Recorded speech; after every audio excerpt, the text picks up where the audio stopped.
All right, let's be honest for a second. Bloodstrike is a fast, chaotic, third-party heavy battle royale.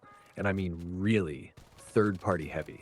You'll be fighting one team thinking everything's under control, and then boom, squad number 3 enters the chat. You blink and you're back in the lobby wondering what just happened. But what if I told you that you could flip that situation? What if instead of being third-partied, you were the one doing it, consistently, strategically, and effectively? That's what this video is all about. I'm going to break down the 5 core rules to third-partying like a pro in Bloodstrike. Whether you're a solo grinder, a sweaty squad player, or just trying to stop dying so fast, these tips will help you get better positioning, easier kills, and way more wins. Let's get into it. Before we start the video, a quick shout out to our sponsor, Wingstore. Wingstore is the ultimate digital store for gamers. If you're playing Bloodstrike and tired of overpaying for gold, Wingstore has you covered. They offer game currency at prices cheaper than the in-game store and any other site out there, and supports multiple payment options, including cards, crypto, and local methods. Head over to Wingstore now and take your Bloodstrike experience to the next level. Link in the description and pinned comment. Rule number 1, don't rush the fight. Here's the mistake 99% of players make. They hear gunshots, get excited, and sprint toward the fight like it's Christmas morning. But here's the thing, not every fight is ready to be third-partied. If you show up too early, now you're just another squad in a 3-way crossfire. And if you show up too late, the fight's over and the winning team is fully healed, fully kitted, and ready to shred you. So what do? You listen, you observe, you read the fight. Before you commit, gather as much info as you can. Are there still 2 teams fighting? Are people going down? Are kills being confirmed? Is the gunfire slowing down or picking up? If you're hearing lots of downed audio and revive attempts, that's your cue that the fight is almost over. That's the sweet spot for a third party. You want to swoop in right as one team is weakened, but before they can reset. Be patient. Don't charge in blind. Third partying isn't just show up and shoot. It's about timing. You want to be the final blow, not the next victim. Rule number 2, flank smart. Let's talk about positioning, because this is where noobs get it completely wrong.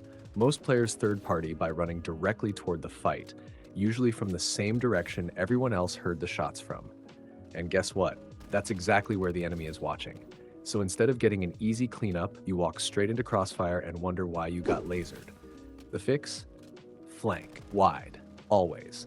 Take a second to rotate around the fight. Don't just come from the front, come from behind, or from high ground, or from the side they're not watching. Use the terrain, use rooftops, rocks, zip lines, underground tunnels, anything that gives you an angle they're not expecting.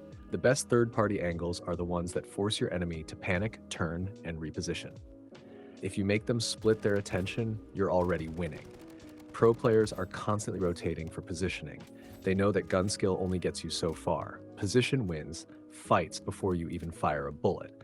So every time you go to third party, ask yourself, where is the path of least resistance? And more importantly, where is the path of maximum surprise?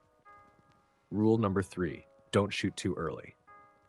Here's a simple but game-changing rule. Hold your fire. I know, it's tempting. You see someone on screen, low armor, exposed, your aim is locked in and your trigger finger starts twitching. But if you shoot too early, guess what happens? Now both teams know you're there. You lose your element of surprise. And you might not even get a knock because the player you shot at gets covered or healed instantly. A true third-party master knows when not to shoot. Let the chaos work in your favor. Let the 2 teams burn through their armor plates, utility, and abilities. Let them down each other. Let them make noise. While they're busy dealing with each other, you're closing in, you're flanking, you're calculating your timing. The perfect third-party strike happens when both squads are distracted or depleted. Maybe one guy is reviving, maybe the last survivor is healing behind cover, maybe both teams are mid-reload. That's when you go in. That's when you clean up. That's when you wipe both teams without taking a single bullet. So don't rush to get the first shot, wait to get the last one. Rule number 4, use utility like a disruptor. This one separates the decent players from the dangerous ones. When it's time to strike, most people just run in, guns blazing. But if you want to third party effectively, you need to add pressure. And pressure means utility. You have Molotovs, grenades, striker abilities. Here's how to apply real pressure. 1. Toss a molly to block revives or choke entry points. 2. Drop a smoke to reposition or push under cover. 3. Use your striker skills smartly. You don't just want to shoot enemies, you want to overwhelm them. You want to make them panic. You want to force bad decisions, because right after a fight, players are at their weakest. They're split up, looting, reviving, or healing. So the last thing they're expecting is a full-blown assault with utility raining down on them. Remember, you're not just cleaning up, you're crushing. Use your tools. That's what they're there for. Rule number 5, not every fight is worth it. Now, here's the golden rule most people forget. Just because you can third party doesn't mean you should. Third partying is about maximizing value, not just farming damage. So if you're low on armor, down a teammate, outside the zone, or your squad's out of position, maybe skip it. It's not about chasing kills. It's about making smart plays. Let me give you some examples of bad third-party situations. 1, you're solo against 2 full squads. 2, you hear a fight, but it's way across the map and the zone is closing. 3, the fight is happening inside a building with only 1 entrance and you have no utility. 4, you're low on resources and can't afford a prolonged engagement. In all those cases, third partying will probably get killed or expose your team to a bigger threat. Sometimes it's smarter to mark the fight, rotate to zone, and hold an angle. Let another squad third party them instead. Then you clean up both. Knowing when not to fight is just as important as knowing when to engage. So don't just rush into every gunfight like it's a free-for-all. Pick your battles.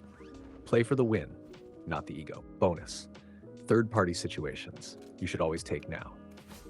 Now on the flip side, here are situations where you should almost always third-party. 1. Late game. 2 teams are fighting for zone control. You third-party them, you win the high ground and possibly the match.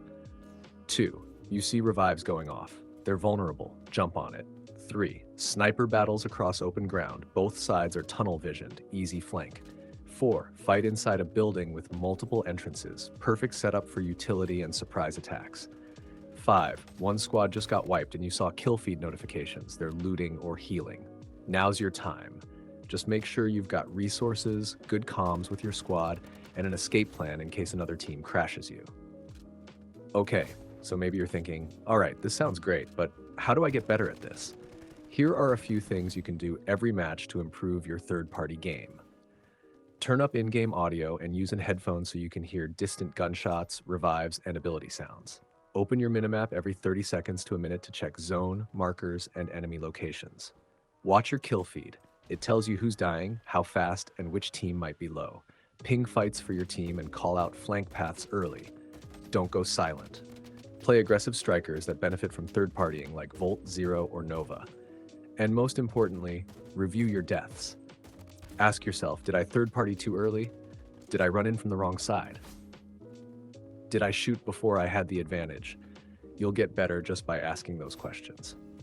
Let's wrap it all up. Third-partying isn't just about being lucky enough to hear gunshots and run toward them. It's about timing, positioning, patience, and pressure.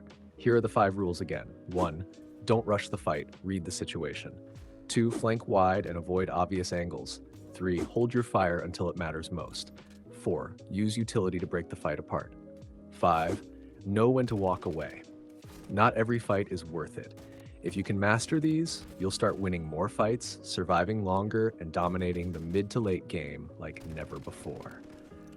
Because in BloodStrike, you don't always need to be the first one in the fight. You just need to be the last one standing. If this helped you out, hit that like button. Drop a comment with your favorite third-party trick, or tell me your worst third-party fail. We've all had them. And of course, subscribe for more BloodStrike tips, guides, and gameplay breakdowns. As I'm close to hitting that 5,000 subscribers mark, stay sharp, stay sneaky, and I'll catch you in the next one. Peace.